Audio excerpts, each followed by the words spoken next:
Recently over on Instagram, I have been doing listing walkthroughs, letting everybody submit a niche, walking through the entire process, how I find keywords, what keywords I would use, how I would create a design, what the final product would look like, truly the entire process. So I thought it'd be fun to bring that concept to today's video. Today, I'm going to walk you through step by step how I would research demand, gather design inspiration, create a strategic design, and optimize listings to actually sell. If you are new to my channel, hello, my name is Taylor. I am a Etsy print-on-demand entrepreneur. I've been selling print-on-demand products on Etsy for the last 2.5 years. And to date, I have sold over $500,000 across my 2 print-on-demand shops. So here on my channel, I talk about all things, of course, print-on-demand, passive income streams, and just entrepreneurship in general. So if any of that interests you, be sure to boop the subscribe button down below. Step number 1, the most important step is researching demand.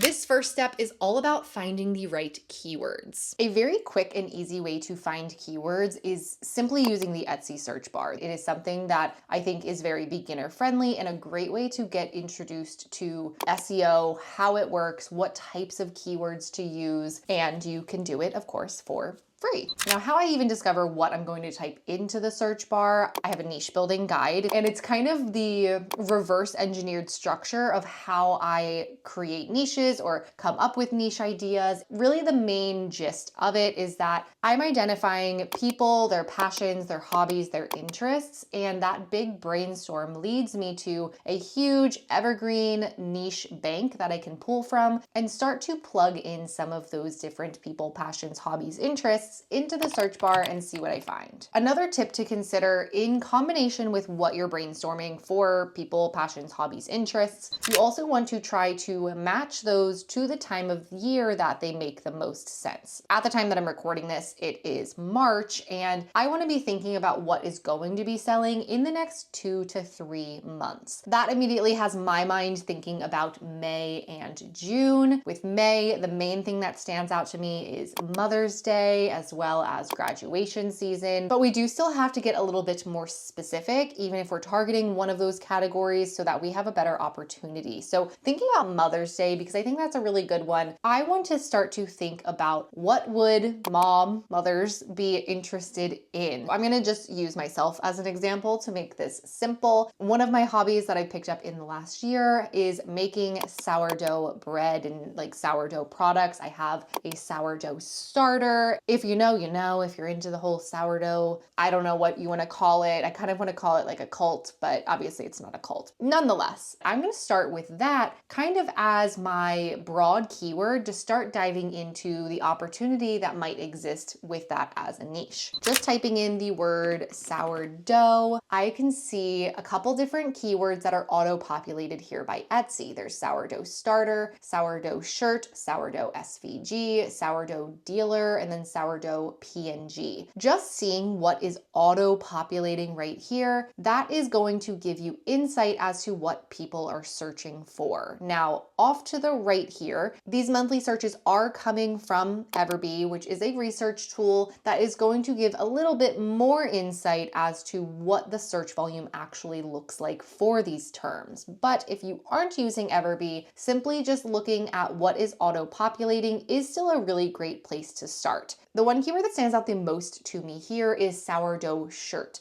because I do personally sell print-on-demand apparel. So I'm going to click sourdough shirt. Let's take a look at what is currently selling. Because we are focused on keywords, I'm going to start by looking at some of these organically ranked listings. What I mean by that is they are listings that are showing on this first page of search that aren't ads. Going into this first listing, I can repeat the same process that I did to find sourdough shirt with what this individual is using in their title. I can start to get an idea of which of these keywords might be best by plugging them into the search bar and seeing what populates, as well as I might also see other inspiration by doing so. I'm gonna just type in funny sourdough and see what pops up. They're using funny sourdough shirt in their title. However, I also can see that their search volume for funny sourdough gifts, this is auto-populating, and then of course with EverBee to kind of supplement the research that I'm doing, I can see that this does have 127 monthly searches. That's something that I would want to make a note of. If I continue on, they also have bakers, and then they have t-shirt, but let me see what pops up. We can see baker's gift. That's something that I could potentially include. I'm going to type in t-shirt, kind of like they have. Now, when I start typing that in, you see how it now says find shop names containing baker's t-shirt. It's not populating any suggested search terms. If this is the case, this is an indicator that it's not the best or strongest keyword and probably doesn't have a ton of search volume for it. So instead, I'm going to go back and let's see if maybe just baker shirts has something. This looks a lot more promising. So where they're using baker's t-shirt, I might want to change the verbiage and maybe use something like baker's shirts, because this has a lot more proven search volume and it's something that's auto-populating in the Etsy search bar. I like to repeat this process through multiple listings and create a huge bank of keywords that are related to the niche that I'm looking to pursue. Now, another thing that we can do to just kind of take this to the next level, if I want to use EverBee, I know many of you watching this use EverBee, love EverBee. If you don't yet have EverBee, I will have a discount link in the description box below that gets you half off your first 2 months, kind of like a buy one, get one free if it's something that you're wanting to try. But when we analyze the listing, something that we are able to do is also examine their tags. And I like to go and look at the keyword score. This is going to essentially start comparing the search volume also to the competition that is in this niche, which is important so that we are using keywords that aren't as competitive, that are being searched for, and adding those into our titles and tags to better our chance at seeing results with our listing. These keywords at the top have the highest score of 20, baker shirt, bread shirt, funny bread shirts, sourdough shirt. Another thing that I want to point out that's actually a new feature of EverBee that I've been really liking is this trends section. This actually allows us to see is more so the seasonality of the niche. Even with those evergreen type niches that have the ability to sell all year round, I still notice that there are often times where they have stronger spikes. For example, a lot of evergreen niches have stronger spikes around the holidays for gift giving, maybe around Mother's Day, combining things like this with a holiday. So in this listing right here, we can see the last 30 days, kind of what the sales history has looked like. We can see on average, they're seeing about 1 to 2 sales a day. Some days they have upwards of 3 sales a day. It looks like it's pretty consistent. And overall, it's estimated to have about 42 sales in the last 30 days. But what we can do is actually extend this time frame to however long we want. We can look at the all-time lifetime of the listing. Of course, you need a longer aged listing to be able to see more information. For example, this listing is only 5 months old, so we would only see 5 months worth of information. This can be really helpful in creating your listings before those spikes happen. Step number 2, we are going to jump into design research. There's a quote that I love to share with my community, and it is that it is easier to create a design for SEO than it is to create SEO for a design. What I mean by that is if you create your design first, where you're just kind of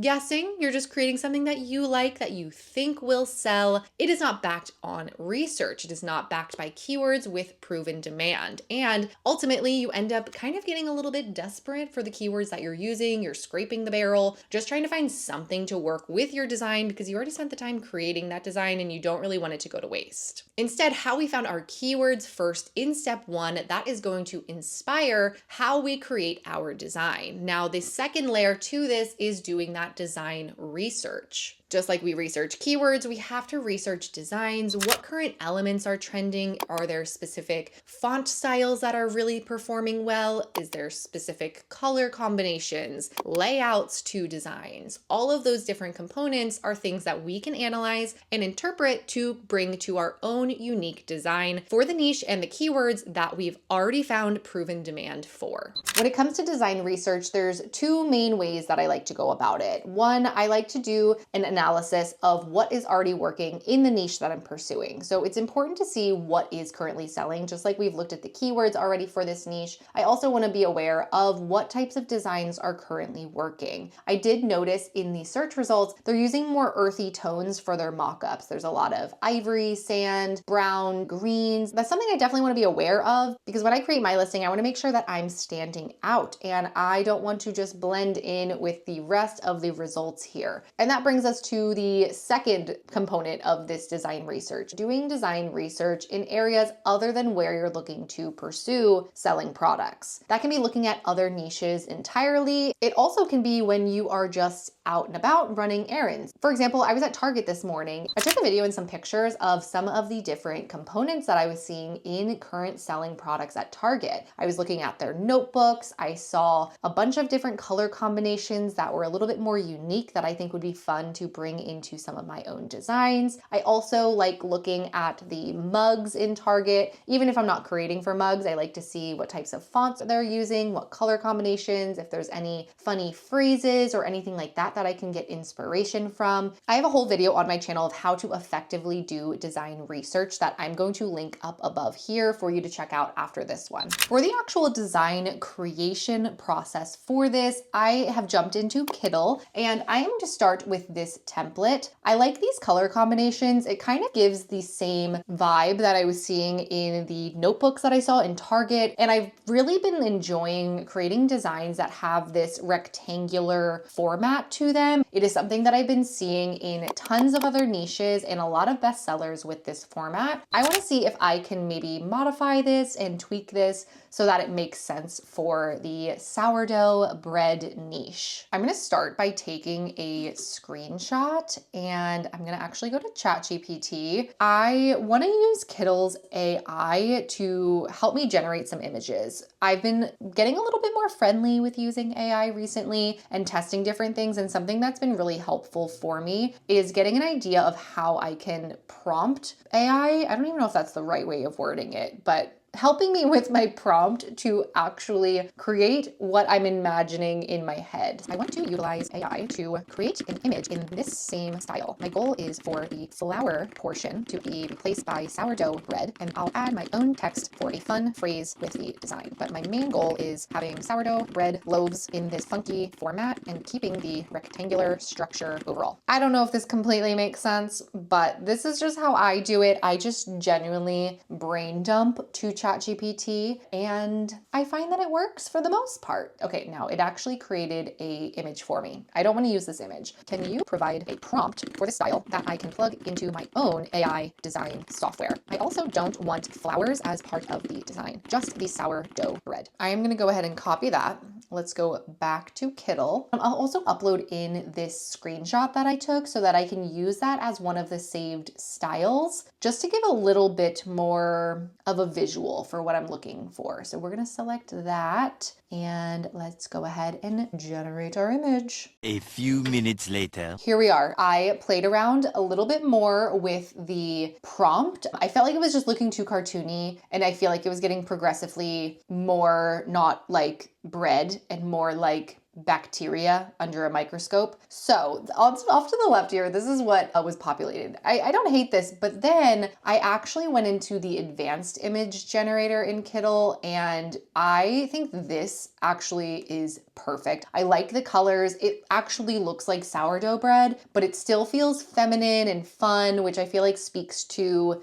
the type of people that want something like this and want this product. So I'm gonna go ahead and just delete these for now. And I'm gonna keep this here for a second. I'm gonna use this off to the left as my inspiration. A lot of times when I'm designing, I kind of like to keep a inspiration board of maybe designs that inspired me or templates that inspired me, and then pull my ideas from that. I find just having that visual is really helpful. With this design, what I want is just the design itself. So I'm gonna go ahead and remove the background. Kittl's background remover is by far the best background remover I have ever found. I truly love it. I'm gonna use this text. I like this font. That's kind of what drew me into the design. And I think what I'm gonna do is still follow this very same format and just use my graphic in the middle. Something I saw on a shirt in this niche, they had the phrase "encrust we trust. When I looked on uspto.gov, it wasn't trademarked. Now, this blue obviously is very different. I think what I want to do, I might change the colors here. If you ever have an image that's generated or just a graphic you like, but you want to change the colors, another thing that you can do with Kittl is vectorize the image, which essentially you're going to pull out colors from the image and be able to change them. I'm going to make this 6 colors. I don't need a ton of variation. I kind of want to go back to the original that we had here. So for this blue, I did really like the color inspiration here. It reminded me a lot of what I was seeing on the notebooks that I was finding inspiration from in Target. So let's go like this.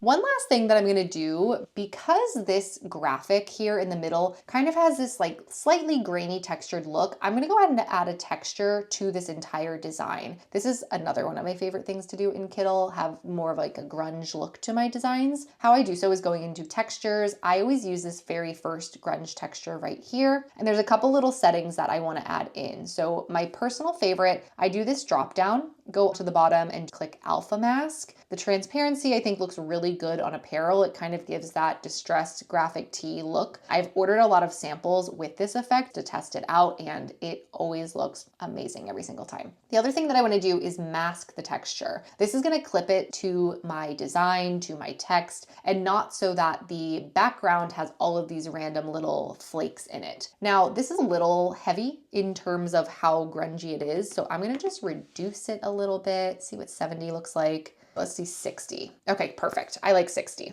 Let me know in the comments down below if you want to see more walkthroughs like this, and be sure to follow me on Instagram where I do little walkthroughs like this on my stories. If you want more practical tips, more strategy, then I want to invite you to my community, the POD Connection. All members inside of my community get full access to my program, Plan, Scale, Profit, that walks you through step-by-step the strategy to get you from 0 to 10,000 plus sales. I do have a bonus masterclass that if you liked this video, I think would also be incredibly helpful for you. And it's basically taking everything that we walked through today and making it into a 4-step process that you can actually apply to the listings that you've already created. So you might have been watching this video and thinking, ooh, I didn't really do that step in my process for listings that I've already created. And that masterclass is designed for you to be able to look back at your listings and make some little fine-tune adjustments to make sure that they are optimized for you to see success in sales with them. This just makes it easier so that you don't feel like you are completely starting from scratch. So I will leave the link to join us in the community in the description box below. Don't forget to boop the subscribe button. If you've made it to this point in the video and you haven't already subscribed, what are you doing? As always, I hope that you are having a wonderful morning, afternoon, evening, wherever you are in the world, and I will see you in the next one. Bye.